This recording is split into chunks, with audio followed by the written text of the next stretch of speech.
Welcome to a special episode of the Neurodiversity podcast. I'm Dave Morris, the show's executive producer, and Emily Kircher-Morris is devoted and fawning husband.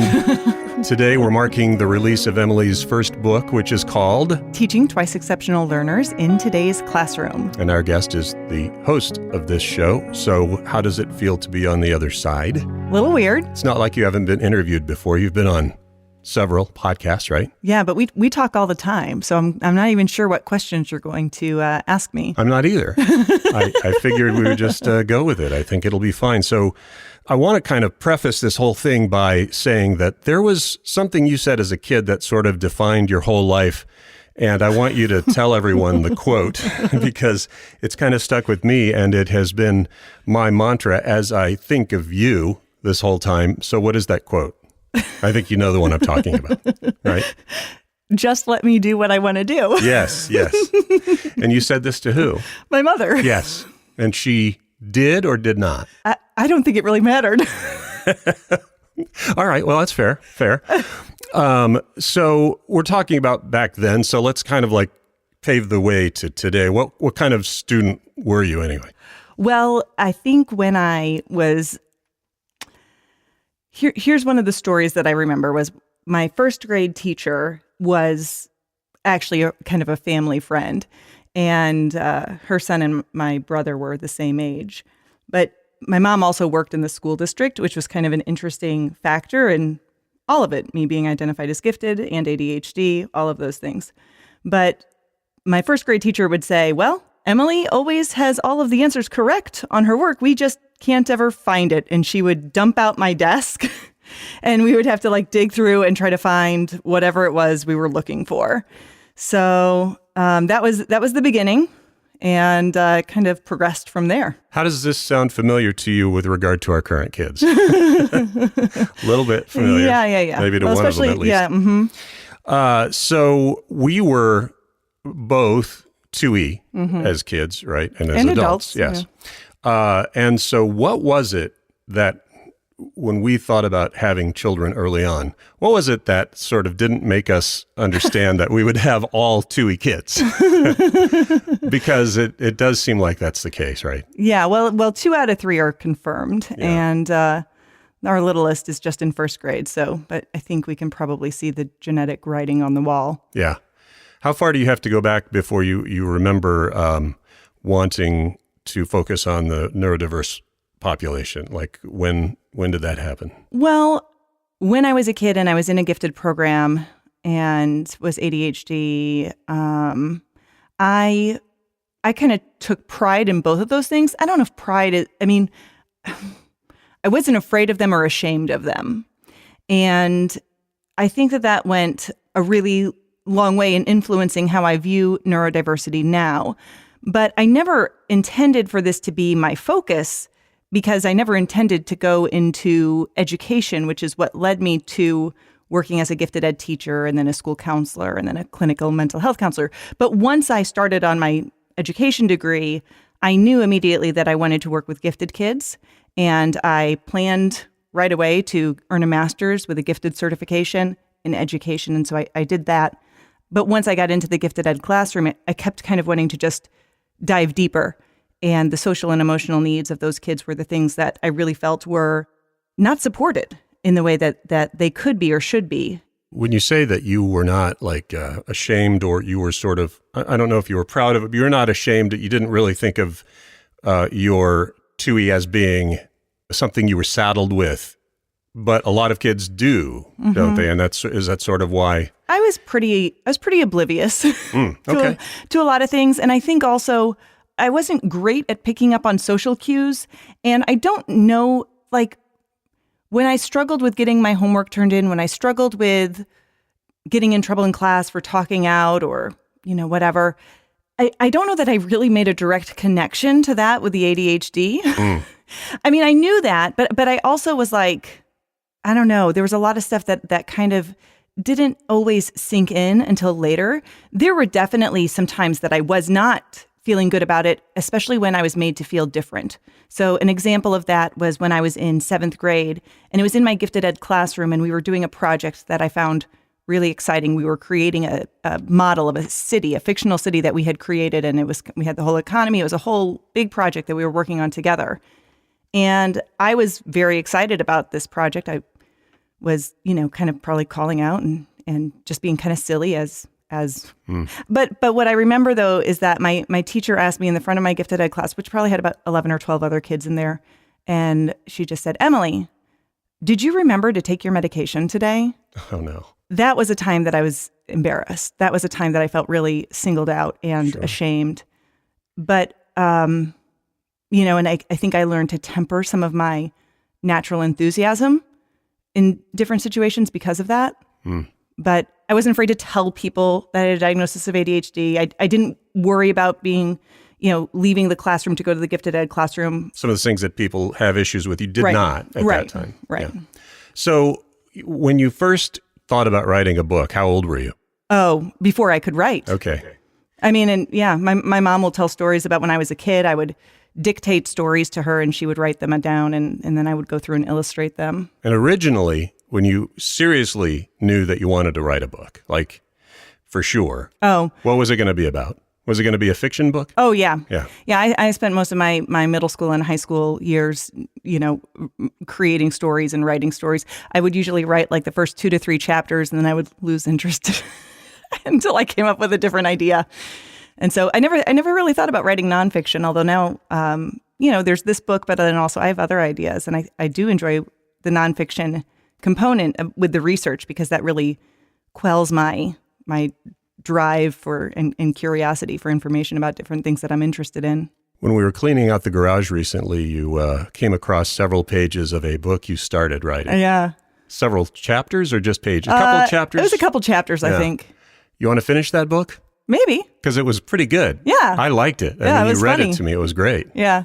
Okay, so you are on board with a fiction book sometime in the future. Oh, still. absolutely. That's probably like one of the few things on my bucket list is to have a work of fiction published. But, I've got a few things on my plate right now. So yeah, few. All right, so let's talk about this book. When did you come up with the idea, and when did all this happen?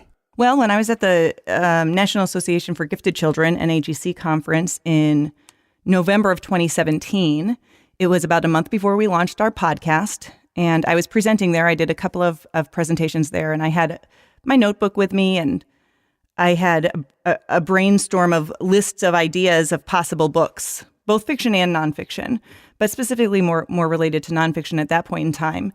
And at the end of one of my presentations, somebody who worked for Free Spirit Publishing approached me, Meg Brach, and she said, have you ever thought about writing a book? And I said, well, let me pull out my notebook and show you my list of ideas because yes, I have. But the great thing about that was, we met for coffee and talked, and not only was it motivating for me, but it also gave me some deadlines. So for the ADHD part of my brain, it helped me initiate that task and follow through and get it done because I really had a deadline that I had committed to. It was something I wanted to do, and here was my opportunity, so I didn't want to miss it. Task initiation has never been your problem. No. It's never been my problem. No, It's task completion, really. Yeah, the task persistence and finishing it. I mean, I wouldn't say that. Task initiation is difficult for the things that I don't like doing. Right. Like, for example, my case notes at the office or the laundry, like the tedious things. The like laundry. Yeah. But I have a lot of ideas, and I love to dive right in. Yeah. Okay, so let's talk a little bit about what's in this book and why people might be interested in it. Well, the book is divided into 2 sections. So the first section really talks a lot about the global picture of twice exceptional learners. We address information about accessing IEPs and 504s for students who have additional learning needs or accommodations that are needed in the schools. It talks about motivation and executive functioning and just what are some of the general characteristics of gifted kids. Again, this book is really written with an audience of educators in mind, but that's not to say that it wouldn't be useful for parents who are advocating for their kids or just wanting to understand kind of the academic needs of their children. And then in part 2 of the book, each chapter is a different diagnosis and talks about what that looks like in a twice exceptional student. So what does a specific learning disability like dyslexia or dysgraphia or dyscalculia look like in a gifted kid? What about ADHD or autism? We talk about processing difficulties. And then we also talk about anxiety and depression, which in a lot of ways are not necessarily their neurodivergent diagnoses in and of themselves, but when you combine it with giftedness, it definitely requires some different academic environments or accommodations. So that is about teaching, and you have something coming out later about the other part of dealing with 2B kids. Yeah, I have another book. I'm still waiting to hear the exact publication date. I believe it's going to be towards the end of December, but it is for parents of neurodivergent gifted kids, and that is called Raising Twice Exceptional Children, a Handbook for Parents of Neurodivergent Gifted Kids. This first book will have some things that teachers can pull directly from the book and use in the classroom. Absolutely. Yeah, there are, in addition to just understanding more about what's beneath the surface of the behaviors that they see, there are tools that they can use to build some of the skills that we talk about in the book. For example, emotional literacy, in order to help kids understand and verbalize how they're feeling, and then also how to self-advocate, how to harness motivation. I go into a lot of depth about understanding the differences in levels of motivation, intrinsic to extrinsic, and helping kids understand that. I'm a firm believer, especially with gifted kids, but that psychoeducation is a really important tool to use because it allows us to get a grip on the curiosity and the logic and the problem solving of kids. And when we give them this information, a lot of times they're like, oh, they can make connections and apply it in ways that maybe we wouldn't have expected otherwise. So there are both activities that teachers can use directly in the classroom, but it's also a lot about, how to understand and support those kids. So as teachers think about what they can pull from this book, I think about your years in teaching. What was that like when you were behind the desk and getting the apples? I don't know that I ever got any apples from kids. Well, I know one thing was that the gen ed classroom for somebody who is twice exceptional, that was very difficult for me to manage the paperwork and the grading and all of those things. But the gifted ed classroom was awesome because what I always say is it's a lot of that front end planning, which is what we're talking about. The task initiation is not the problem. I can definitely dive in and come up with new ideas and come up with units. But I think, that is where I really started to learn about twice exceptionality. And it's interesting, when I went through my master's program in gifted education, we maybe talked a little bit about gifted kids who might be like ADHD, right? I mean, this was not forever ago, but it was 15 years ago, perhaps. I don't know, maybe a little bit longer. I don't really want to age myself too much. But the term twice exceptional was not even a term that came up during my master's program in gifted ed. We did a lot about social and emotional needs overall, and we did a lot about curriculum planning and identification, those types of things. But the push to understand and support twice exceptional learners is really, I would say, within the last 10 to 15 years, that's even become common terminology. And I think now it's just getting to the point where practitioners and programs are adapting to supporting twice exceptional kids. But that in that sort of recent years, the last 10 years you're talking about, that's when people started really understanding the masking thing, right? That sort of came to the forefront, and we noticed that we were missing some diagnoses. I think part of what happened was that, I think the neurodiversity movement and understanding at the time the diagnosis Asperger's, and then as that became, just all under the umbrella of the autism diagnosis, I think that was a big awareness shift for people because I think there's a lot of that overlap in the twice exceptional world. I think also we were starting to just have better testing and awareness, and we would see these kids who had these above average, amazing cognitive abilities, but then weren't performing in the classroom. And rather than just attributing that to, they're not motivated or they're underachievers or whatever, we started really looking and saying, what's going on here? Why is this happening? I remember a student who I had when I taught elementary school. I taught both elementary and middle school gifted. And he was an upper elementary student, and we were doing a research project. And he had a diagnosis of ADHD and sensory processing disorder, and actually was on an IEP. But I will tell you that I am 1,000% sure at this time that he's also autistic. I mean, I just based on my knowledge, but he didn't have that diagnosis at the time.